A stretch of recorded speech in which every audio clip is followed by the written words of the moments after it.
হরে কৃষ্ণ। গৃহস্থ জীবনে কি যোগ্যতা থাকা উচিত, কি গুণাবলী থাকা উচিত, কি গুণ থাকলে সংসারে সুখী হওয়া যায়, কি ধরনের বিশেষ করে আমাদের শিষ্টাচার পালন করা উচিত, এই চারটা প্রশ্নের উত্তর আমি দেব। গৃহস্থ জীবনের যখন কেউ বিশেষ করে কর্তব্য কি, প্রথম হলো অতিথি সেবা, দ্বিতীয় হলো বিগ্রহ সেবা, তৃতীয়ত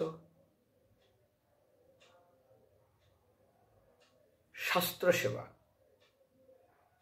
চতুর্থ গুরুবর্গের সেবা, অর্থাৎ যারা প্রবীণ, যারা গুরুজন থাকবে তাদের। তাহলে অতিথি সেবা, বিগ্রহ সেবা, শাস্ত্র সেবা আর গুরুবর্গ যারা আছে তাদের সেবা। সেই জন্য গৃহস্থ জীবনে কিছু যোগ্যতা অর্জন এবং কর্তব্য হলো, যদি সুখী হতে চায় তাদের অবশ্যই পালনীয় বিশ্বস্ত, অনুগত, সেবাপরায়ণ। বিশ্বস্ত হওয়া, বিশ্বস্ত শব্দের অর্থ আপনারা বোঝেন অবশ্যই, বিশেষ করে আমাদের এই আধ্যাত্মিক জীবনেও না, গৃহস্থ জীবনে কেউ যদি সুখী হতে চায় তো তাদের জন্য চারটা জিনিস বিশেষ করে শিক্ষা। যদি বিশ্বস্ত না থাকে তাহলে সংসার, দ্বিতীয়ত অনুগত, সেবাপরায়ণ আর স্নেহপরায়ণতা। সেবাপরায়ণ কাদের জন্য? গুরুবর্গের প্রতি, সবার প্রতি। স্নেহপরায়ণ কাদের জন্য? শিশুদের প্রতি। অনুগত, পিতা পুত্র অনুগত থাকতে হবে। আর তাদের একটা হলো বিশ্বস্ত, অনুগত, সেবাপরায়ণ আর স্নেহপরায়ণ। এটা হলো গৃহস্থ জীবনের শিক্ষা। অবশ্যই এর মানদণ্ড বাঁচিয়ে রাখা উচিত। আর আমাদের চাণক্য বলছেন, গৃহস্থ জীবনে যদি সুখী হতে চায়, অনুগত, সেখানে বলছে অর্থকারিচ্ছা বিদ্যা। দেখে এমন কিছু বিদ্যা দরকার আছে যেখানে অর্থ আসবে, সেই বিদ্যা জানা উচিত অর্থ উপার্জনের। শুধু সেই বিদ্যা জানলে হবে না। 2 নম্বরে বলছে অর্থ আগগম চাহা, অর্থাৎ অর্থ যেন ইনকাম হয়, অর্থাৎ পয়সা যেন আসতে থাকে। স্ত্রীচ্ছ প্রিয়বাদিনী সেবাপরায়ণা, স্ত্রী যিনি হবেন তিনি যেন অত্যন্ত মিষ্টি ব্যবহারযুক্ত, মিষ্টি কথাযুক্ত এবং সেবাপরায়ণ। এই 3টা গুণ শুধু স্ত্রীর জন্যই বলা হয়েছে। আজ্ঞাবর্তিশ্চ ভিত্ত, যিনি ভিত্ত থাকবেন তার দরকার গৃহস্থ সে যেন আজ্ঞাবর্তী হয়। আর অনুগতচ্ছ পুত্র, পুত্র সম্পূর্ণ পিতার অনুগত থাকবেন, তার অনুশাসনে থাকবেন। ষটনী গুণ ষটন রাজন। চাণক্য বলছে এটা 6টা গুণ বিশেষ করে প্রত্যেকটা গৃহস্থের জানা উচিত। অনেক সময় গৃহস্থ জীবনে লোক খুব দুঃখ করে, কষ্ট করে, তার ভাগ্যকে, বিধাতাকে বিড়ম্বন করে। বাইরে এটা একটা ভুল ধারণা। আজ পর্যন্ত দুঃখ কেউ চাইছে না। দুঃখ যেমন আসে, সুখ চাইলেও পাচ্ছি না, দুঃখ না চাইতেই দুঃখ কেন আসছে, এটা নিয়ে কেউ আজ পর্যন্ত চিন্তা ভাবনা করেছে? ওর হচ্ছে আমার কেন হচ্ছে না, ওর এত ভালো হচ্ছে আমার কেন হচ্ছে না, ওর লটারি লাগছে আমার কেন লাগছে না? একে বলা হয় কর্ম কমণ্ডলু কিংবা ভাগ্য কমণ্ডলু। ভাগ্য কেমন? আমাদের এখানে পানিতে গঙ্গা আছে, তো গঙ্গা জল পয়সা দিয়ে কিনতে হয় না। যে যেরকম পাত্র নিয়ে আসে সে ততটা ভরে নিয়ে যায়। এখন কেউ যদি মনে করে, ইস আমি যদি 2 লিটার পাত্র নিয়ে আসতাম তাহলে আমি 2 লিটার জল নিয়ে আসতাম না, 1 লিটার পাত্র আমি জোর করে ঠেসে 2 লিটার নিয়ে যাবো। যখন ব্যাগে মালপত্র না হলে চেপে চেপে ঢুকায়। আচ্ছা 2 লিটার 1 লিটার পাত্রে আপনি 1 লিটার 100 গ্রাম কি চেপে নিয়ে যেতে পারবেন? অসম্ভব। ঠিক আপনার ভাগ্য কমণ্ডলু, কর্ম কমণ্ডলুতে যতটুকু আগের থেকে বিধান দেওয়া হয়েছে ততটুকুই আসবে, তার বেশি আসবেই না। আমি একটা দৃষ্টান্ত দিই। ধরুন কোথাও খেতে গেছেন, যেমন আমরা ইস্কনে খেতে দিই 70 টাকা, তো পেট পূরণ খাবার। তো আপনি আজকের খাবারটা দুপুরে খেয়ে 3 দিনের খাবারটা একবারে খেয়ে নিতে পারবেন? যেমন কচ্ছপ একবার খেয়ে 6 মাস মাটির নিচে থাকে, ব্যাং খেয়ে অনেক দিন মাটির নিচে থাকে, শকুন একদিন খেয়ে অনেক দিন সে অনাহারে থাকতে পারে, সাপ একদিন খেয়ে অনেক দিন সে অনাহারে থাকতে পারে। আপনি কি পারবেন? ঠিক আছে 3 দিনের খাবার আজকে খেয়ে নিয়ে যাই, না, অসম্ভব। ঠিক সেরকম কর্মকমণ্ডলটা হলো আপনার কোথাও দুধ ফিরিয়ে দিচ্ছে, যে যত পাত্র নিয়ে আসে পারে, 2 লিটারের পাত্র 10 লিটার ঢুকানো যাবে না, 1 ফোঁটা বেশি আসবে না। ঠিক আপনার ভাগ্যকে আপনি মেনে নিন, সেটাকেই আপনি মানুন না নামান মানতে। যদি উদাহরণ দিই, কেউ খারাপ ভাববেন না, সবার খুব ভালো ভালো সন্তান প্রসব হয়েছে হসপিটালে, হঠাৎ গিয়ে দেখেন আপনার সন্তানটা অ্যাবনর্মাল, তাতে আবার মেয়ের সন্তান, কি করবেন? মেরে ফেলবেন কিনা? আগে তো হসপিটালে হতো না, আগে এখানেই হতো ঘরে। এখন বাবার ওই সন্তানকে, বাবা মেয়ের সন্তান তাতে অ্যাবনর্মাল, কি করবেন তাকে? না ওদের সন্তানগুলো ভালো হয়েছে, আমারটা হলো না বলে কি বউ স্ত্রীকে মেরে ফেলবেন, না সন্তানকে মেরে ফেলবেন? তখন তো আপনি নির্ভীকারে সহ্য করবেন। আপনি ধান লাগিয়েছেন, পাশেরটা ধান হয়েছে ভালো, আপনার বীজটা খারাপ ছিল, কম হয়েছে, কি ওর ধান কেটে নিয়ে আসবেন? না স্যার,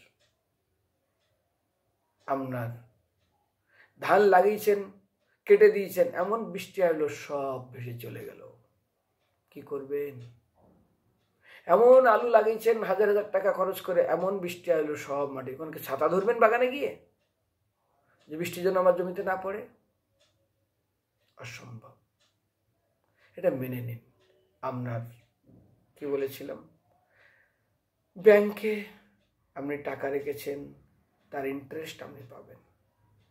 ওই টাকা নিয়ে কি করবেন না করবেন সেটা ম্যানেজারের ক্ষমতা নেই। আমার টাকা আমি দান করতে পারি, আমি কাউকে দিতে পারি, আমি যাই করতে পারি, ম্যানেজার সেটা নিয়ে চিল্লাচিল্লি করে না। ঠিক ভগবান আপনার ভাগ্যে যেটা লেগেছে সেটা নিয়ে কিছু করবেন। আপনার ব্যক্তির স্বাধীনতা, স্বাধীনতা কেমন দিয়েছে জীবকে? একটা গরু জমিতে খুঁটি মেরে পোতা আছে, এই জমির এরিয়াতে খুঁটি, তার ভিতরে দড়ি আছে, তার ভিতরে সে ইচ্ছা করলে খেতে পারে, বসতে পারে, শুতে পারে, না খেতেও পারে। এইটুকু এরিয়ার ভিতরে যেমন তার সম্পূর্ণ স্বাধীনতা, ঠিক ভগবান হলো চিরস্বাধীন, তার অংশ হলো আমরা। আমাদের একটা অনুস্বাধীনতা দিয়েছে, এর ভিতরে আমরা সেই স্বাধীনতার দুর্ব্যবহার করতে পারি, খারাপ ব্যবহার করতে পারি। আপনি স্কুলে গেছেন, সরকারি স্কুলে, বাবা টাকা বলে পড়াশোনা করছে, এখন ওখানে গিয়ে আপনি পড়েন না পড়েন গেই করেন, কি মাস্টারের ঠেকা লেগে নেই সেখানে আপনাকে পড়াতে হবে? না মাস্টারের ঠেকা আছে, যদি আমি একে না পড়াই তাহলে আমার চাকরি চলে যাবে? ওই সব না ভাই, মাস্টার একটা মাস্টার পাবে। ব্যাংকের টাকা নিয়ে আপনি কী করছেন না করছেন তাতে মাস্টার, ব্যাংকের ম্যানেজারের মাথা ব্যথা করার ক্ষমতা নেই। ঠিক আগের জন্মে আপনি কর্ম যেটা করেছেন সেটা আপনি পাবেন। যে যত টাকার অ্যাকাউন্টে আপনার আছে সেটাই আপনার ব্যালেন্স দেখাবে। সবার এটিএম কার্ড দেখতে একই, কিন্তু যখন ব্যাংকের কার্ড এটিএমে ঢুকাবেন, নো ব্যালেন্স, নো সাফিসিয়েন্ট বলেই দেবে ভাই। না না একই দেখতে, আমারটা কেন হবে না? না হবে না। সেই জন্য কি করার ক্ষমতা আছে আপনার? বিবাহ করার পরে সন্তান হচ্ছে, নিয়ে আসুন একটা সন্তান। এত ঝড় বৃষ্টি হচ্ছে, বন্ধ করুন তো দেখি। আপনি কোভিড-19 কি করতে পেরেছেন? আপনি আপনার সামনেই তো চলে যাচ্ছে। আপনার শরীরে প্যারালাইসিস হয়েছে, আপনি কি করতে পারছেন? আপনার শরীরে ডায়াবেটিস, সুগার হয়েছে, আপনি কি করে? বন্ধ করুন তো দেখি। যে সবচেয়ে প্রিয়, কই তখন তো কোনো কৈফিয়ত চাইছেন না। যখন হাজারো প্রাণীকে ধরে ধরে খাচ্ছেন নিজের গায়ের জোরে, তখন তো খাচ্ছেন। আর যখন আপনার ক্যান্সার হয়ে গেছে, আপনি অ্যাক্সিডেন্টে হাত পা ভেঙে পড়ে আছেন, তখন তাদের কষ্টটা দেখলেন না? চিন্তা করুন তো, একটা নারীকে যদি একজন স্বামী তার বাড়িতে তাকে অন্যায় করেনি তবুও তাকে অন্যায় করে গালি দিয়ে মার দেয়, তার ভালো লাগবে? আর একই গালি একই মার যদি পরিবারের সবার সামনে দেয়, বেশি একই জিনিস কিন্তু কষ্টটা এখানে বেশি লাগবে। আর একই গালি একই মার যদি তার বাবার বাড়ি সবার সামনে দেয়, সুইসাইড করে দেবে। একটা গালি, একটা এই যদি এত কষ্ট পেতে পারেন, এতগুলো প্রাণীকে আপনি হত্যা করে খেয়েছেন, ঠিক কি বলেছিলাম, হোটেলে গিয়ে খাওয়ার অর্ডার দিয়েছেন, খান আর না খান পয়সা কিন্তু আপনাকে দিতে হবে। কই তার জন্য কোনোদিন কৈফিয়ত চাননি তো? সেই জন্য এই সংসার জীবনে কর্মকমণ্ডলটা বিচার করে চলুন। চিন্তা করুন, আজ ভগবান রামচন্দ্রের তার রাজ্য অভিষেক হবে। চিন্তা করুন কোথাতে কোথায় যেতে হলো। পঞ্চ পাণ্ডবের জীবনের দুঃখ চিন্তা করুন তো আপনি। ভীষ্মদেব বলছে পঞ্চ পাণ্ডবকে প্রথম ভাগবতম প্রথম স্কন্ধে, ধর্মপুত্র পবনপুত্র তোমরা হয়ে তোমাদের সৎপথে থাকার জন্য কত না তোমাদের কষ্ট করতে হয়েছে, কত দুঃখ ভোগ করতে হয়েছে, কিন্তু আজ ধর্ম তাদেরকে কিভাবে রক্ষা করলেন, আর অধর্ম যারা করলেন তারা কোথায় চলে গেলেন। ধর্ম তিরক্ষতি রক্ষতঃ। প্রত্যেকটা ভক্তের করতে বলে ধর্ম রক্ষা করা। রামচন্দ্র চলে গেছে সীতার কাছে। সীতা বলছে, রাবণ একটা পা যদি তুমি আমার এইদিকে আসো, একটা ঘা ছুটে বলছে এটাই তোমার মৃত্যুর জন্য এনাফ।